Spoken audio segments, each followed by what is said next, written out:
Praise the Lord. நேற்று தினத்திலும் உபவாசம் இருப்பதற்கு முன்பாக நாம் என்ன செய்ய வேண்டும் என்பதை குறித்து நம்ம பார்த்தோம். 3 காரியங்களை நம்ம வேதத்தில் தியானித்தோம். முதலாவது, உபவாசம் இருக்கிற நீங்கள் உபவாசம் இருந்து கொண்டு கவலைப்படாதிருங்கள் என்று சொல்லி நம்ம தியானித்தோம். இரண்டாவதாக, நீங்கள் உபவாசம் இருக்கும்போது அந்தரங்கத்தில் இருக்கிற உங்கள் பிதா, அந்தரங்கத்தை பார்க்கிற உங்கள் பிதா உங்களுக்கு வெளியரங்கமாய் பதில் தரத்தக்கவாய் உங்களுடைய அந்தரங்க காரியங்களை நீங்கள் பரிசுத்தமாய் காத்து கொள்ள வேண்டும் என்று சொல்லியும், மூன்றாவதாக, இன்றைக்கு உபவாசம் இருக்கிற நீங்கள் மாயக்காரர்களைப் போல இருக்க வேண்டாம் என்பதை குறித்து நம்ம பார்க்க போகிறோம். அதே மத்தேயு 6ஆம் அதிகாரம் 16ஆம் வசனத்தை நீங்கள் பார்த்தீங்கன்னா, நீங்கள் உபவாசம் இருக்கும்போது மாயக்காரரைப் போல இருக்க வேண்டாம் என்று சொல்லி வேதவசனம் சொல்கிறது. மாயக்காரர்கள் என்றால் யார்? மாயக்காரர்கள் எப்படி இருப்பார்கள்? மாயக்காரர்களைப் போல இருக்க வேண்டாம், மாயக்காரர்கள் செய்கிறது போல நீங்கள் செய்யவும் வேண்டாம் என்று வேதவசனம் சொல்கிறது.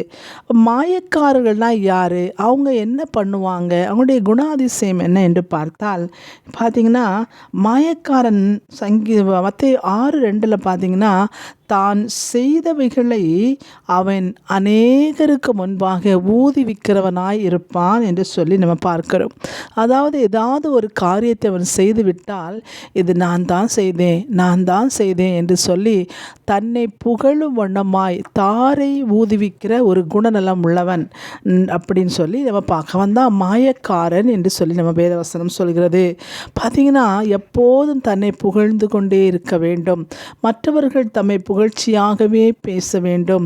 புகழ்ச்சி மற்றவர்கள் மூலமாய் நம்முடைய நாமம், நம்முடைய பெயர் பெருமைப்படுத்த வேண்டும் என்கிற எண்ணத்தை கொண்டவனாய் இருப்பான் மாயக்காரன் என்று சொல்லி நம்ம பார்க்கிறோம். இரண்டாவது பார்த்தீங்கன்னா, மாயக்காரன் எப்படிப்பட்டவன் என்று சொன்னால், அதே 6:5 அவன் மனுஷர் காணும்படியாக சகல காரியங்களையும் செய்கிறவனாய் இருப்பான். வலது கைக்கு செய்வது இடது கைக்கு அறியாதிருக்க வேண்டும் என்று சொல்லி வேதவசனம் சொல்கிறது.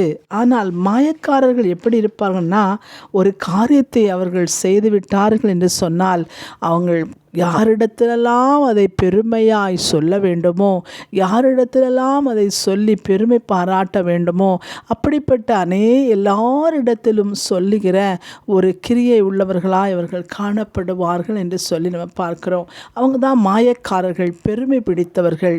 தன்னுடைய வாழ்க்கை குறித்தும் தன்னுடைய பிள்ளைகளை குறித்தும் தான் செய்தவைகளை குறித்தும் எப்போதும் தான் செய்கிற தான தர்மங்களை குறித்தும் வெளியில் மற்றவர்களிடத்தில் பேசிக்கொண்டே இருக்க வேண்டும், அதில் பெருமைப்பட வேண்டும் என்று எண்ணம் கொண்டவர்களாய் மாயக்காரர் இருப்பார்கள் என்று சொல்கிறது. மூன்றாவது பார்த்தீங்கன்னா, அந்த மாயக்காரர்கள் வீண் வார்த்தைகளில் அளப்புவார்கள்.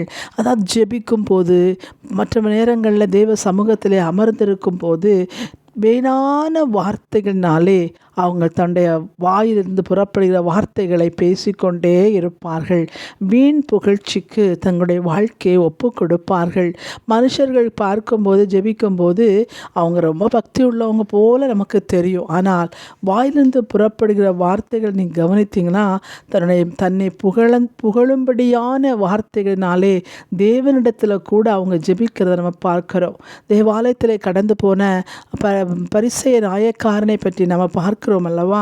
பரிசேயன் தன்னை புகழ்ந்து பேசினான் என்று சொல்லியும், அவன் தள்ளப்பட்டான், அவனுடைய ஜெபம் கேட்கப்படவில்லை என்று சொல்லியும் வேதம் நமக்கு சொல்கிறது. அவன் மாயக்காரன். பாருங்க, அப்போ மாயக்காரர்கள் தன்னை புகழ்ந்து பேசிக்கொண்டே இருக்க வேண்டும், வீண் வார்த்தைகளை அலப்பிக்கொண்டே இருக்க வேண்டும், மற்றவர்களை பற்றி வீண் வார்த்தைகளை பேசிக்கொண்டே இருக்க வேண்டும் என்று சொல்லி நம்ம வாசிக்கிறது. மாத்திரமல்ல, மாயக்காரர் என்ன செய்வான்னா, தன் கண்ணில் உள்ள உத்திரத்தை பாராமல் தன் பிறர் கண்ணில் உள்ள துரும்பை பார்க்கிறவனாயிருப்பான் என்று சொல்லி வேதம் சொல்கிறது. தன் கண்ணில் உள்ள உத்தரத்தை பாராமல் பிறர் கண்ணில் உள்ள துரும்பை பார்க்கிறவன் மாயக்காரன் என்று சொல்லி பார்க்கிறோம். அவங்களுடைய வாழ்க்கையில் அநேக கஷ்டங்கள், அநேக காரியங்கள் இருக்கும்.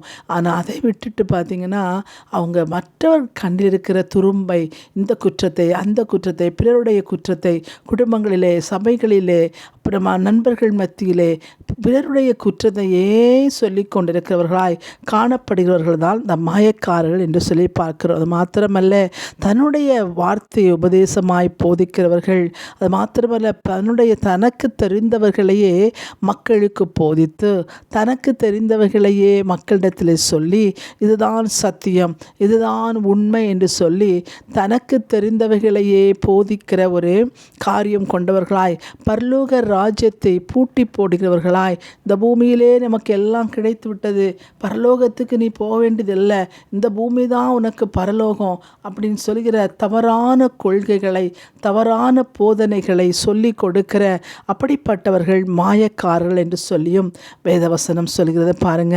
அது மாத்திரமல்ல, மாயக்காரர்கள் புளித்த மாவோ என்று சொல்லியும் அவர்கள் விரியன் பாம்போ என்று சொல்லியும் வெள்ளடிக்கப்பட்ட கல்லறைகள் என்று சொல்லியும் அவர்கள் சொன்னதையே செய்து கொண்டு சொன்னதையே சொல்லிக்கொண்டே அவர்கள் செய்ததையே சொல்லி கொண்டிருக்கிறவர்களாய் காணப்படுவார்கள் என்று சொல்லியும் மாயக்காரர்களை குறித்து வேதவசனம் அநேக காரியங்களை சொல்கிறத பார்க்குறோம். தன்னுடைய வாழ்க்கையில் அதை சொல்லுவாங்க, ஆனால் அவங்க செய்ய மாட்டாங்க. அப்படிப்பட்ட காரியம் உள்ளவர்களாய் அவர்கள் காணப்படுவார்கள் என்று சொல்லி மாயக்காரர்களை குறித்து நம்ம பார்க்கிறோம். அப்போ இந்த நாட்களில் வேதவசனம் நமக்கு என்ன சொல்லுதுன்னா, நீங்கள் உபவாசம் இருக்கும்போது மாயக்காரர்களைப் போல, இப்படிப்பட்ட காரியங்களை செய்கிற மாயக்காரர்களைப் போல, இப்படிப்பட்ட மாயக்காரர்கள் என்னெல்லாம் செய்கிறாங்களோ அவைகளெல்லாம் உங்களுடைய வாழ்க்கையில் நீங்கள் செய்து கொண்டு நீங்கள் உபவாசம் இருந்து ஜெபித்து கொண்டு நீங்கள் இருந்தீங்கன்னா அது தேவனுக்கு பிரியமில்லாத உபவாசம் என்று சொல்லியும் அது கேட்கப்படலாகாது என்று சொல்லியும் வேதம் சொல்கிறதை நாம் பார்க்கிறோம். தெய்வ பிள்ளைகளாகிய நாம் இந்த 21 நாள் உபவாசம், 7 நாள் உபவாசம், 14 நாள் உபவாசம் என்று உண்ணாமல் உறங்காமல் நம்ம போகிறோமே, அது அல்ல பெரியது. தேவன் விரும்புகிறபடி உபவாசம் இருக்கிற பிள்ளைகள் அவர் ஜீவனாய் நமக்குள் வாசம் பண்ணுகிறபடியினாலே கர்த்தராய் இயேசு கிறிஸ்துவிடத்தில் ஒன்று கேட்டோம் என்று சொன்னால் அதை பெற்றுக்கொள்வோம். வீணான கவலைகள் நம்ம கொள்ளக்கூடாது என்கிற அந்த எண்ணத்தை நம்ம மறக்க வேண்டும். இரண்டாவதாக, அந்தரங்கத்தை பார்க்கிற பிதாவுக்கு முன்பாக நாம் பரிசுத்தமாய் காணப்பட வேண்டும்.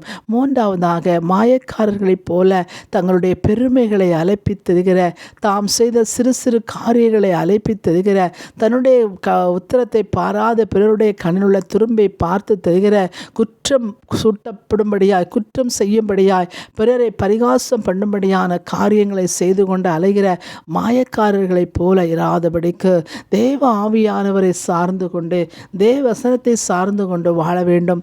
அப்பொழுது பார்த்தீங்கன்னா இந்த உபவாச ஜெபம் நமக்கு பிரயோஜனம் உண்டாகும் என்று சொல்லி வேதவசனம் சொல்கிறது பாருங்க. அநேக காரியங்களை வேதவசனம் நமக்கு சொல்லித் தருகிறது.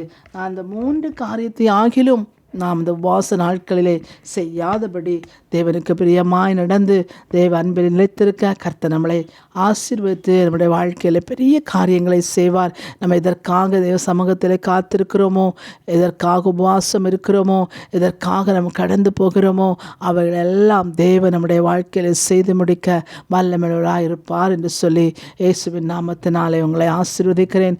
கர்த்தர் உங்களுடைய உபவாச நாட்களை தாமே ஆசீர்வதித்து உங்களுடைய உபவாசத்தின் தீர்மானங்களை கர்த்தர் நிறைவேற்றி தருவாராக. ஆமேன்.